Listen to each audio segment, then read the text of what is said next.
Atoti nyaloka. Mi hata sijuangi the lyrics, but that song it's ageless. DJ, I don't know what you think about that song, but that song never gets old. Yeah, true. It's near kitambo, yes, but it never gets old. It will never. Whoever wrote that song, this giddy giddy maji at the time were the thing. But yes, that is how your Entertainment Thursday is going to turn out today. Welcome back to Good Morning Kenya. We are still continuing with Entertainment Thursday. My name is Mike Migwe. Now we get to another artistic conversation. And when I say artistic conversation, rest assured it's artistic. And in studio I'm joined by King Rick, who is a visual artist. King Rick, ukwaje? Mimi niko poa. Yeah. Habari ya leo? Mimi niko poa kabisa. Traffic kidogo. Yes. Ningechelewa lakini Mungu amefanya vizuri. At least nimefika in good time. Yes. Yeah. And we appreciate that actually. You describe yourself as a visual artist. Yeah. Maybe just a brief introduction of who you are and how your journey started as a visual artist. So my official name is Eric. I'm Eric Moremi. I'm an artist and I'm a leader as well. I'm a criminologist. I'm so many things. Yes. This artwork here is kind of my CV. Yeah. It tells you everything about me. It tells you about my education background. It tells you. Yes. It tells you about my education background, my ambition, my aspirations, everything, and it also tells you I'm an artist as well. So I try to feature everything that I do in as the smallest space I get, you know, because sometimes you don't have enough time to like express yourself. So if you get the smallest chance, you use it to your best. So I try to use the paper I get in the small space available to communicate as much as I can. That's why you can see, in as much as it's visual art, there's more to the artwork than just the picture. Yeah. There's the writing, so much writings. I try to express everything that I'm feeling at that time. Yeah. So it depends with what you're feeling at that time and how you want to express that. Yeah. But then again, you are criminology, criminal justice, public safety, and then now visual artist. Inaingiana aje sasa hapo? Hiyo ni swali mzuri juu hata mimi siwezi kuambia haswa inaingiana aje. Mimi sema everything happens according to God's plan. Yes. Like we cannot really tell. You know, I wanted to be a lawyer. I didn't actually want to do criminology. Criminology just came to me. Like I'd say I wanted to do law my whole life since I was a kid. I actually applied to do law, but criminology ilikuja nikiwa in high school nikienda kumaliza. That's when I started. I talked to someone. He was talking about how investigations are interesting, you know. Like alinifanya ni feel ni kama naweza taka kupursue something yenye iko law inaku confine kwa courtroom. Yes. Like you do not have the freedom to explore. But when it's criminology now, you know, it's the scientific study of crime. So like you have a bigger space to influence. Yes. There's so many things. You learn criminal law. Criminal law, I think, is the most important law to know. Yeah, so you learn criminal law. Then the criminology also inakupatia nafasi unaweza enda kwa the legal field. Like unaweza work kwa law firm and everything. So I didn't feel like I'm losing. So I decided to pursue it. Actually, I applied for criminology in all the campuses. All right. You know, unajua kuna mtu anaona your artwork for the first time, like the one you have described here. If you're to describe it, your artistic style, kwa mtu mwenye anakuona sahi for the first time, how would you describe it? The artwork, I'd say, the artwork, no, it's hard to describe it because it has so much. There's poetry in the artwork, there's literature. So like it's so hard to pinpoint like my art is, like in this piece in particular, it starts off with a song, and then there's another song, and then there's a bit of writings, a description, then a song. You see, like there's so much in the artwork. I try to, I'm not very good, my sound, voice yangu si mzuri sana ya kuimba, but I try, so I also add it in the artwork. So most people do visual art, you go to like a gallery, you just have your wine and you're just walking around ukiangalia. But now in mine, I want to engage the audience as well. Yeah. So I pick lyrics that are familiar to everyone, you know, so that the audience can also, when you come to my exhibition, for instance, you won't go home with just drunk after drinking the wine. Yeah, you're going to go at least, you have enjoyed, you have participated, you know. Yeah, I give like people a chance to also, you know, I'm not very good at singing, sindio? So I give hakuna sauti.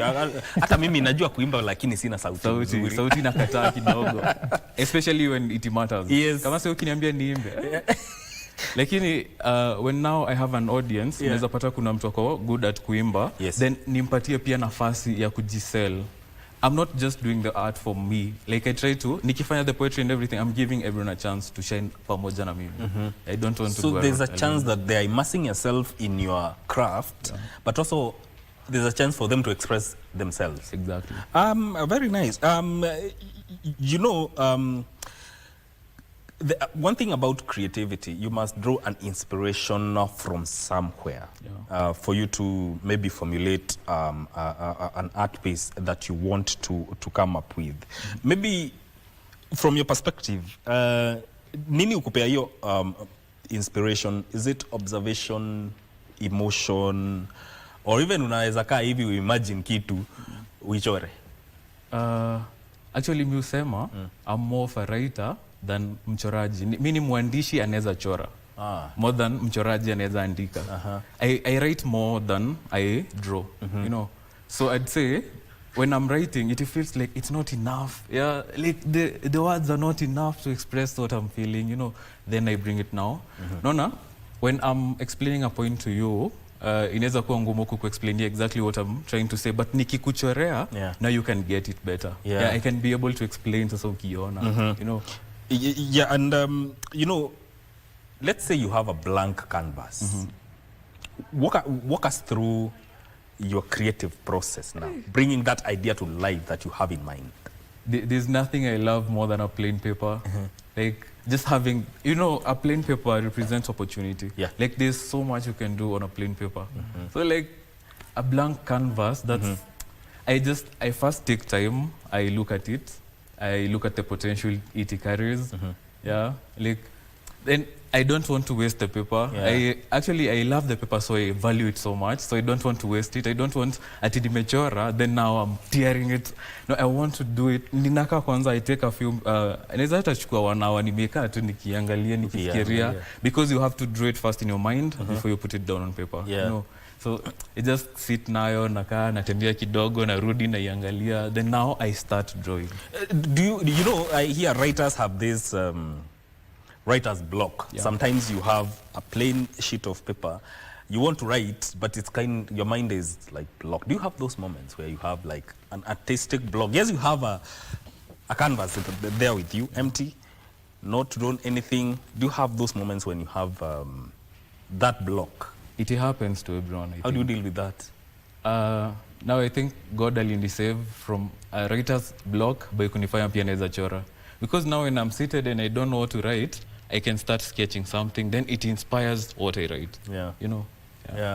DJ, unajua kuchora ama niachana na wewe? Nilikuwa najua kuchora kando class 4. Sijui, I don't know what happened along the way. Yes. But it is what it is. You should go back to your drawing classes. Watu usema hivyo. Nasikianga watu wengi wakisema nilikuwa nachora nikiwa mdogo. But then you know unakosea God. Juu ulikuwa unachora ukiwa mdogo, ilifika wapi sasa umeachana na kuchora, umepata kitu ingine better than kuchora, na hiyo kitu ni kazi yenye unafanyia mtu. Na get like God amekupatia kazi yake ufanye. Ukiwa mdogo ulikuwa unafanya lakini hukuendeleza, uliacha kando ndo ufanye hii kazi nyingine ya binadamu. Unaona? We are going to come back and continue this conversation after we come back from this short break. We are talking to King Rick, who is a visual artist. Stay with us.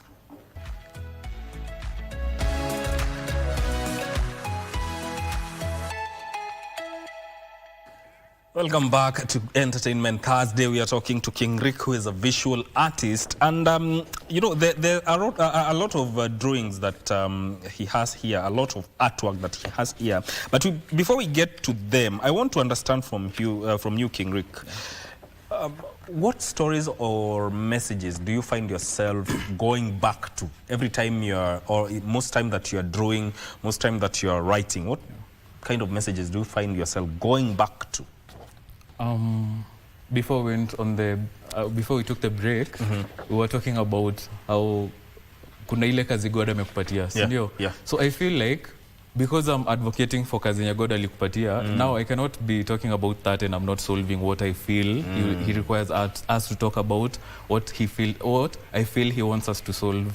No. So it's environmental conservation, the struggle of an artist, kwa sababu our artists ndo watu wanang'ang'ana kufanya hiyo kazi ya God. But sasa struggle inakuanga ngumu sana kutoboa as an artist. So like naelewa, so your pain yenye watu wanapitia, the pain yenye environment inapitia, like pain I think no inakuanga inspiration yangu. Like si pain yangu ni pain yenye na feel nikiona what is going on around. No. So that is what inspires my artwork. Yeah, and you know, art, in as far as art is supposed to be beautiful, it's supposed to be seen, it's also supposed to be visually aesthetic. How much interpretation do you leave for the audience, for your audience, for them to figure it out? Actually, I don't think it's possible to completely figure out my artwork. Rona, like I explain so much, like it's still elusive. Like I cannot explain everything. Unaona kama umeshika. That artwork has so many things ndani yake, such that hata tukianza kuziongelea, siwezi maliza, kuexplain, like siwezi maliza kuidescribe. So hata nikikuelezea everything, hata ukuje uione, we appreciate we mwenyewe, it will take you some time. Like utaimaliza Actually, this is a very beautiful piece. Thank you. And I think from my understanding, it talks about, it's pointing towards environment, matters to do with environment. Maybe you could a little bit explain this artwork to the audience. So the artwork is Alkebulan. Alkebulan is the original name for Africa. Yes. So the artwork is Mother Earth, Mother Nature, because now the Earth is in our womb, which is what I think the Earth is. It's like a sort of the womb of nature. You know, like we're surviving inside nature's womb. Yeah, so it also has the racial aspect, because tunaulizananga is God white, is God black, so it's both. Alafu pia nimeifanya in such a way that hata hii yenye iko side yenye iko white bado iko na some black, so wazungu wanaweza sema this is a black side, this is so there is no black, there is no white, you know. That we should actually be done with that conversation. So when we are damaging the lift vizuri ndio ionekana kwa kamera vizuri, ndio hiyo. So tukichafua mazingira and everything, we are destroying the conditions inside the womb of Mother Nature. So Rona, it's not right. No, but if we let artists describe what they are feeling, because they are the ones who see and are able to like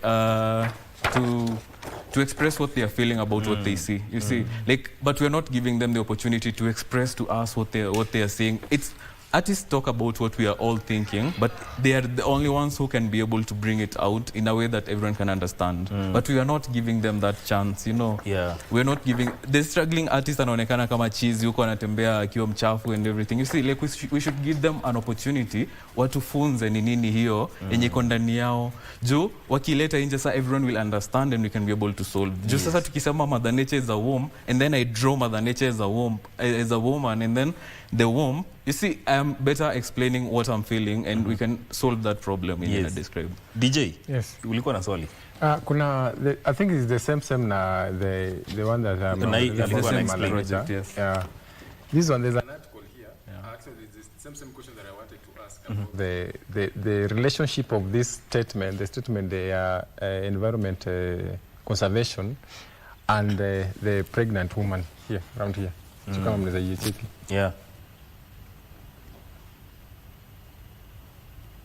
It's a very beautifully drawn. Yeah, very beautiful article here. Thank so I just wanted to know the correlation between the pregnant woman and the statement about the environment conservation. Yes. I don't think we can talk about anything at all without appreciating the beauty of a woman. Like, a woman gives life. I actually have a small theory that the woman was created first, but that's a story for another day. Because it makes more sense, you know. Like, the woman is in a garden, you know, like she's appreciating the flowers, giving names. Hata wewe ukipata mtoto, nani anapatia jina ya kwanza? See, it's the mother. Like, akona majina kama 20 to pick from, you know. Yeah, so, hiyo pia inanichanganyanga kidogo. I'm like, labda the lady was put to a deep sleep, then the Lord conceived ndani yake, kamtoto kakakuja, and then that's the helper. But that's a theory yenye mimi sijui. You will think about it, probably will not, tuendelee na mambo vile iko, but as an artist, hauna option but to think about everything deeply and to express what you're feeling. So there's another drawing there. Acha kwanza nimalize ku explain. Yes. So nilikuwa na explain mbona nimeweka the lady and the pregnant lady and the flower. The flower, a fertilized flower, inakuanga ready to give forth a fruit. Yes. And that is what the lady is. The fruit is inside the womb. Yes. Sindio? And then the message on the artwork hapa, I'll take you back a bit to 2014. 2014, I fell in love with the environment. In 2014, I was beginning my writing journey. Kakitabu hata kamezeeka. I'm like a walking museum because I started my journey a long time ago.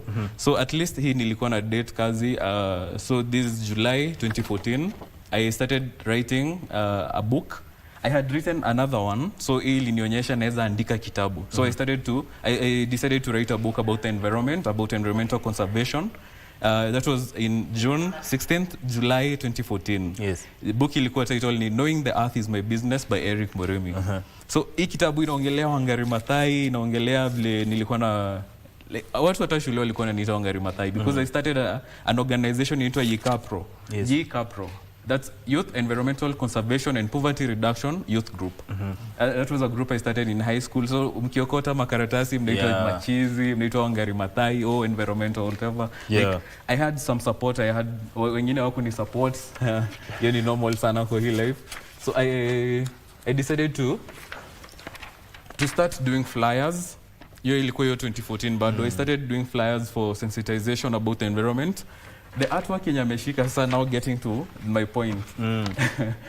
Hii statement yenye the lady anaongea hapa, it is the same message I had on the hii kazi ya 2014. So it's a way of bringing now back to connect the circle, you know, to complete the story. So it's a dedication to Wangari Maathai. The title of the artwork is Muta. Muta is a middle name. Yes. She's Wangari Muta Maathai. Yes. So Muta is the artwork name. It's She started an organization inaitwa the Green Belt Movement. Yes. Yes. That's why it's also a CC. There's a carbon copy hapa chini in Mira. Yeah, CC to the Green Belt. Very much. You know, yeah, so like basically I'm trying to communicate the message yenye nilikuwa nayo your time hata sahi because it's the same message. The same work yenye nilipatiwa nikiwa mtoi bado ndo niko naendelea sahi. Unaendeleza. Now, when you look at visual art today, what you do say is, can it be used for personal or commentary expression, or it can also be as a form of social expression? Actually, I think when you're using it as for personal purposes, or like that's being selfish with your talent. It's actually supposed to be social. You're supposed to be doing it for the society. Most people do art for money. Like they just do it so that they can sell, and that's not right. What do you think the role is its role when it comes to shaping conversations, especially when it comes to matters that affect the masses? Art is a conversation starter. Yeah. Kama sasa nikianza kuongelea let's use this one. Yes. Nikitumia hii and then I'm saying that the lady is the tree of life, because and it's the tree in the middle of the garden.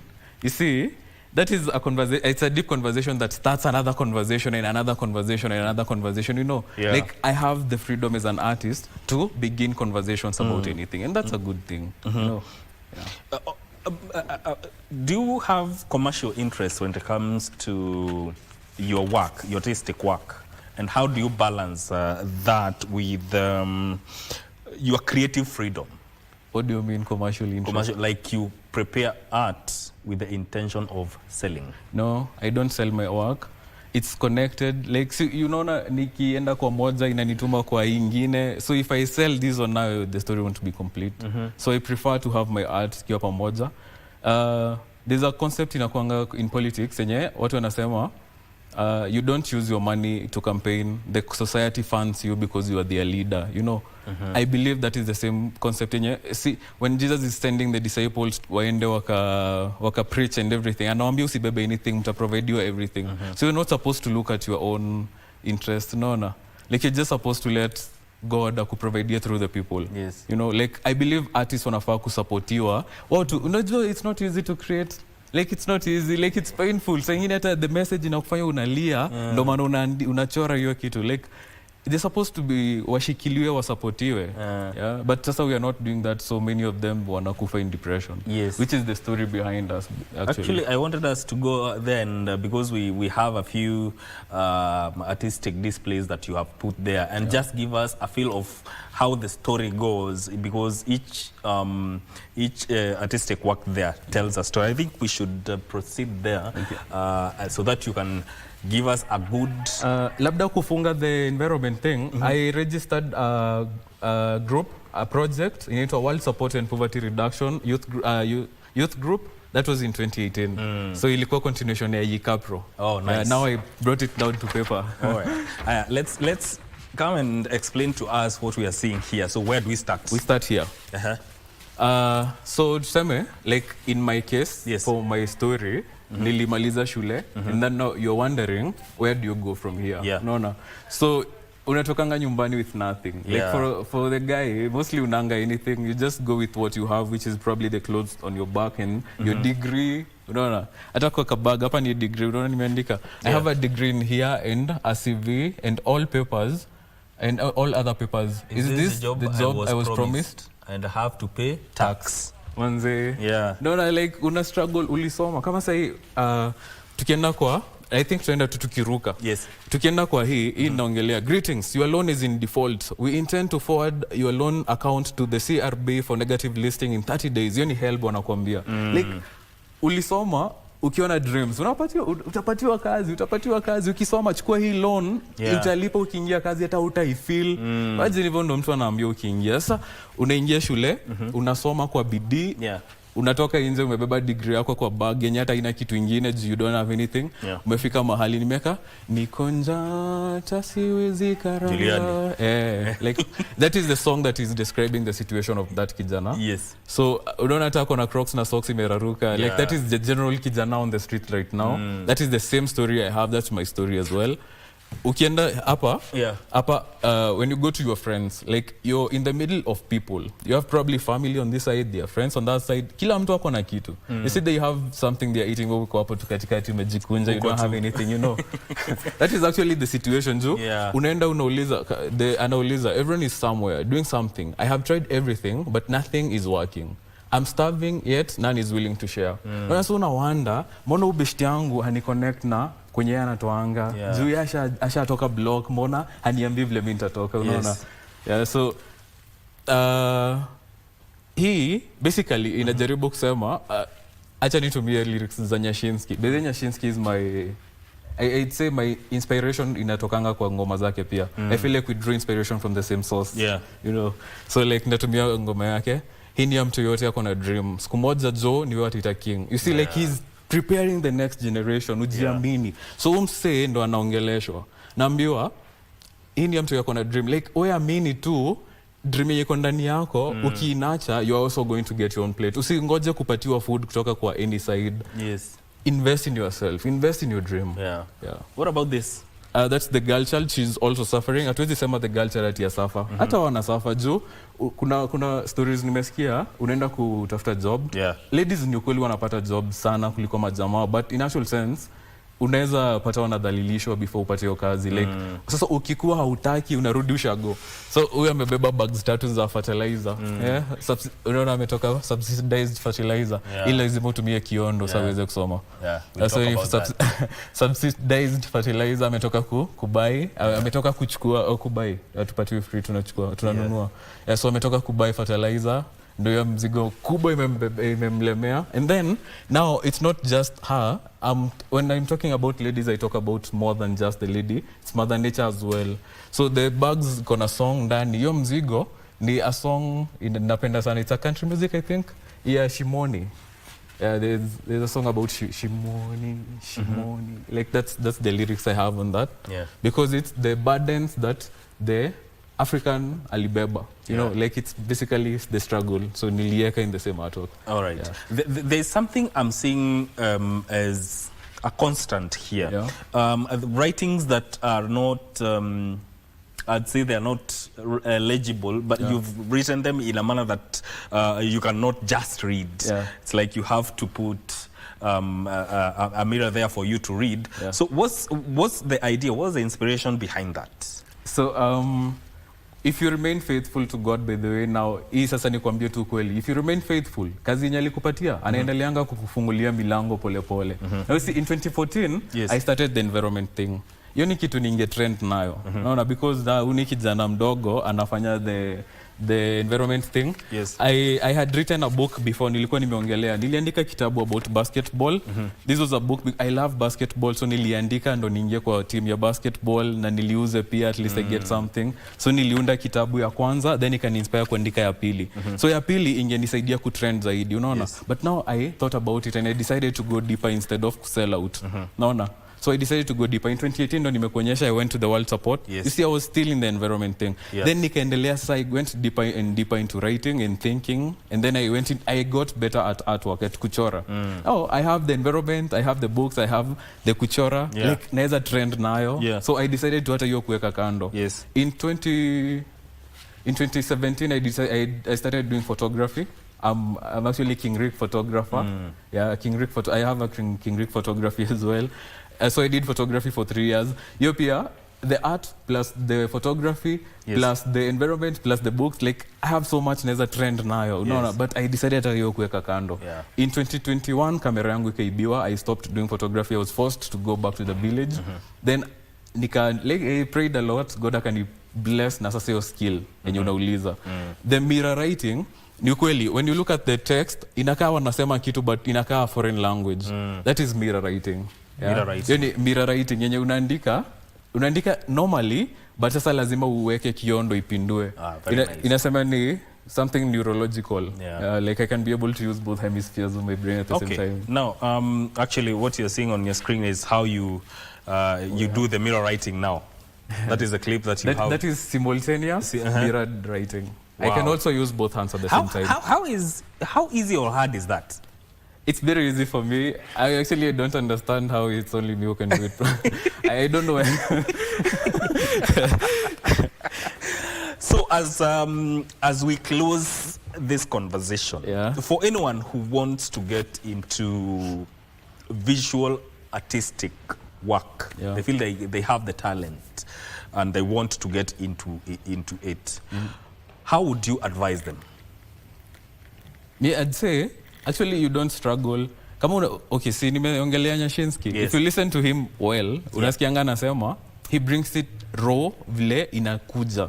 Like he doesn't question the inspiration, anaitoanga tu raw vile inatoka. Unaona? Vile inafaa kutoka. So like inspiration inakujanga ikiisha jipanga. But they don't struggle. You don't have to struggle so much. Unajua inaweza kaa so complicated. Hey, your kazi ni complicated, but it's not. Like you just start from somewhere, you grow pole pole, and the inspiration comes from within. Inatoka ndani. So like if you believe in God, God atakuprovidea. Indeed. Asante sana, King Rick. Thank you. We thank you for making time to just come and show thank your you for having talent me. and also explaining how things are done when it comes to visual artistic work that you do. That is King Rick speaking to us here on Entertainment Thursday on what he does in as far as artistic work is concerned. Before we end, maybe what is this? No, I won't go into it much. I'll just talk about who I dedicated it to. This is art piece for Nyashinsky. Kuna song anasema anajua voice yake siku moja itamjengea statue. Yeah, so this is sort of my way of giving him that statue. Nice. In Yeriasu. Yeriasu is his latest album. It's a very deep album. It's a deeply personal album to him. And I hope you get your artwork, Nyashinsky. I really need to meet you. Nikupatie kitu. Tuonge kidogo. Shinsky, unasikia? King Rick amekutengenezea kitu. But asante sana for making time and coming to even share your talent with us. Thank you for having me. We end this conversation here. But then again, DJ is in the house and it's about time now we get into the music part of the show.